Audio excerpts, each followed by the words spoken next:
අයිබෝවන් අද අපි කතා කරන්න යන්නේ ඇමරිකාවේ විදේශ සහ වෙළඳ ප්‍රතිපත්තියේ සිදුවුණු ඊටාම වැදගත් වෙනසක් ගැන. ඒක පාරටම නිවේදනයක් එනවා ඉරානියත් එක්ක ගනුදෙනු කරන ඕනෑම රටකට 25ක තීරුබද්දක් පනවනවා කියලා. ඉතින් මේක නිකම්ම වෙළඳ තීරණයක් විතරද? නැත්නම් මේ පිටිපස්සේ ඊට වඩා ලොකු කතාවක් තියෙනවද? අපි මේ ගැන ටිකක් ගැඹුරින් බලමු. හරි. ඉතින් අපි මේ සම්පූර්ණ සිදුවීම තේරුම් ගන්න යන්නේ මෙන්න මේ විදිහට. මුලින්ම අපි බලමු මේ අලුතෙන් දාපු 25ක බද්ද කියන්නේ හරියටම මොකක්ද කියලා. ඊට පස්සේ අපි ඉරානයේ ඇතුළට ගිහින් බලමු. එහි තියෙන විරෝධතා ආර්ථික අර්බුදය ගැන. මොකද ඒ දේවල් මේ තීරණයට කෙලින්ම සම්බන්ධයි. ඊට පස්සේ අපි බලමු මේකෙන් ඇත්තටම කාටද බලපෑමක් වෙන්නේ සහ අන්තිමට ඉස්සරහට මොන වගේ දෙයක් බලාපොරොත්තු වෙන්න පුරවන්ද කියලා. හරි. එහෙනම් පළවෙනි කොටස මේ මුළු කතාවම පටන් ගන්නේ එකම එක සමාජ මාධ්‍ය සටහනකින්. හරිම පුදුම සහගත විදිහට තමයි මේ නිවේදනයේ එළියට එන්නේ.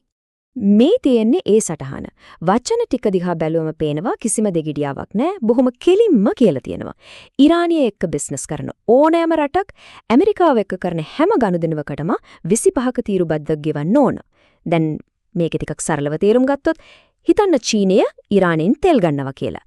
එහෙම වුණොත් චීනය ඇමරිකාවට විකුණන ඕනෑම භාණ්ඩයකට, ඒ කියන්නේ සෙල්ලම් බඩුවකින් දාන ඉලෙක්ට්‍රොනික උපකරණයක් දක්වා හැම දෙයකටම 25ක අමතර බද්දක් ගෙවන්න වෙනවා. ඉතින් පැහැදිලි මේකේ අරමුණ ටෙහෙරානයේට, ඒ කියන්නේ ඉරාන රජයට ලොකු පීඩනයක් එල්ල කරන එක. ඒ වගේම මේ නිවේදනයේ තිබුණු තවත් වැදගත්ම, ඒ වගේම ටිකක් කම්පනයක් ඇති කරන කාරණයක් තමයි මේක ක්ෂණිකව ක්‍රියාත්මකයි. කිසිම සාකච්ඡාවක් නැහැ, කිසිම මුණුවරීමක් නැහැ, කිසිම සහන කාලයක් නැහැ. මේකෙන් උනේ ගෝලීය වෙළඳ පොළට මේකට සූදානම් වෙන්න කිසිම අවස්ථාවක් නොලැබුණු එක. ඒකෙන්ම පේනවා මේ තීරණයේ තියෙන දැඩි ස්වභාවය. හොඳයි. දැන් එන ප්‍රශ්නේ තමයි ඇයි මේ වගේ ලොකු තීරණයක් හරියටම මේ වෙලාවෙම ගත්තේ? මේකට උත්තර හොයාගන්න නම් අපි ඇමරිකාවෙන් එළියට ගිහින් ඉරානය ඇතුලේ මොකද වෙන්නේ කියලා බලන්නම වෙනවා. කාරණේ තමයි මේ තීරුබද්දයි පහුගිය සති 3ක් තිස්සේ ඉරානයේ පුරා ඇවිලෙමින් තිබුණු ආණ්ඩු විරෝධී විරෝධතා රැල්ලයි අතර ඊටාම ශක්තිමත් සම්බන්ධයක් තියෙනවා. ඉරානය ඇතුලේ මේ වගේ නොසන්සුන්කාරී තත්ත්වයක් උත්සන්න වෙලා තියෙන මුහුදකම ඇමරිකාවෙන් මේ වගේ ආර්ථික පීඩනයක් එල්ල වෙන එක අහම්බයක් වෙන්න නම් බෑ. මේ විරෝධතාවල තියෙන කනගාටුදායකම පැත්ත තමයි මේ. මේක නිකන් සංඛ්‍යාවක් විතරක් නෙවෙයි, මේ වෙද්දි තහවුරු කරගත් තොරතුරු අනුව විරෝධතාකරුවන් 500කට ආසන්න පිරිසගේ ජීවිත නැති වෙලා ඒත් ඇත්තටම හිත කම්පා කරන කාරණය තමයි සැබෑ සංඛ්‍යාව මීට වඩා කොයිතරම් වැඩි වෙන්න පුළුවන්ද කියලා කවුරුත් හරියටම දන්නේ නැති එක. මේ වෙද්දි ඉරානයේ ඇතුලේ ඇත්තටම මොනවද වෙන්නේ කියලා හරියටම දැනගන්න එක හරිම අමාරු වෙලා තියෙන්නේ මේ නිසායි. විරෝධතාකරුවන් විතරක් නෙවෙයි ආරක්ෂක අංශ සමාජිකයන් පවා මිය ගිහින් තියෙනවා. දහස් ගණනක් අත්අඩංගුවට අරගෙන. ඒ වගේම බ්‍රහස්පතින්දා ඉඳන් රටේ අන්තර්ජාල පහසුකම් සම්පූර්ණයෙන් වගේ කපා හැරලා. ඉතින් ඇතුලෙන් එළියට තොරතුරු එන එක සම්පූර්ණයෙන්ම නැවතිලා වගේ. හරි. දැන් අපි බලමු මේ විරෝධතා පටන් ගත්තේ ඇයි කියලා. මේ තරම් විශාල ජනතා නැගිටීමකට මුලපිරුවේ මොන වගේ ආර්ථික තත්ත්වයක්ද? මේ හැම දෙයකම මුල තමයි ඉරානයේ මුදල් ලේඛකය වන රියාලකේ සිදුවුණු දැවැන්ත කඩාවැටීම. හිතන්න අවුරුදු ගාණක් තිස්සේ ඉතුරු කරගත්ත සල්ලිවල වටිනාකම එක රැයකින් භාගයට භාගයක් අඩු වෙනවා කියලා.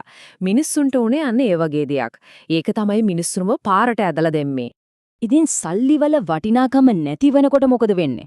උද්දමනය අහස උසට යනවා. 40කටත් වඩා වැඩි උද්දමනයක්. ඒ කියන්නේ සරලවම ගිය අවුරුද්දේ රුපියල් 100කට ගත්ත බඩුවක් මේ අවුරුද්දේ ගන්න රුපියල් 140කටත් වඩා ඕන වෙනවා. සාමාන්‍ය පවුලකට මේ වදී ජීවන වියදමක් දරා ගන්න පුළුවන්ද?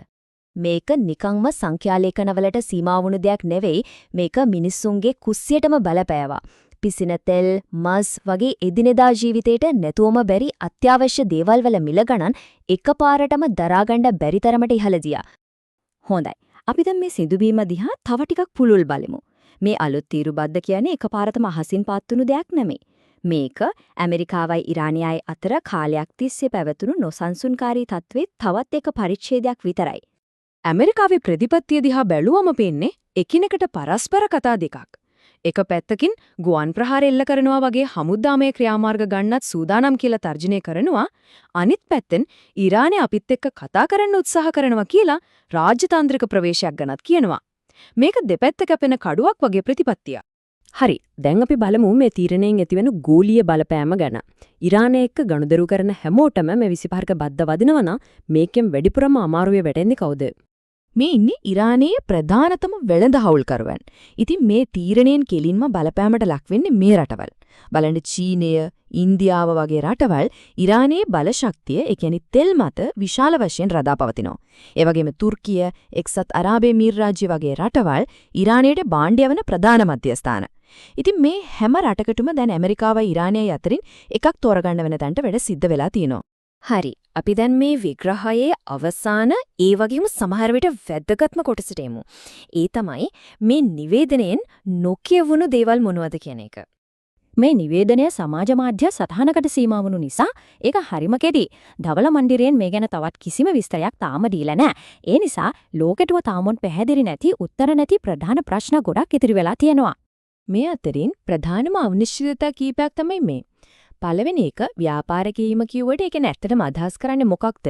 පොඩි තේ පැකට් එකක් ඉරානයට වික්කත් මේ බද්දට අහු වෙනවද? ඒකේ සීමාව මොකක්ද? ඒ වගේම මේකෙන් වැඩිපුරම බලපෑම් එල්ල වෙන්නේ මොන රටවල් වලටද? මොන වගේ ආනයනික භාණ්ඩ වලටද? මේවට තාම උත්තර නැහැ. ඉතින් මේ හැමදේම එක්ක අපිව ඇවිත් නතර වෙන්නේ එක ලොකු ප්‍රශ්නයක් ළඟ. මේ ඇමරිකාව ගහපු අලුත් ඉරට ලෝකයේ අනිත් රටවල් කොහොමද ප්‍රතිචාර දක්වයිද? චීනිය, ඉන්දියාව වගේ බලවත් රටවල් ඇමරිකාවේ තර්ජනයට යටත් වෙයිද?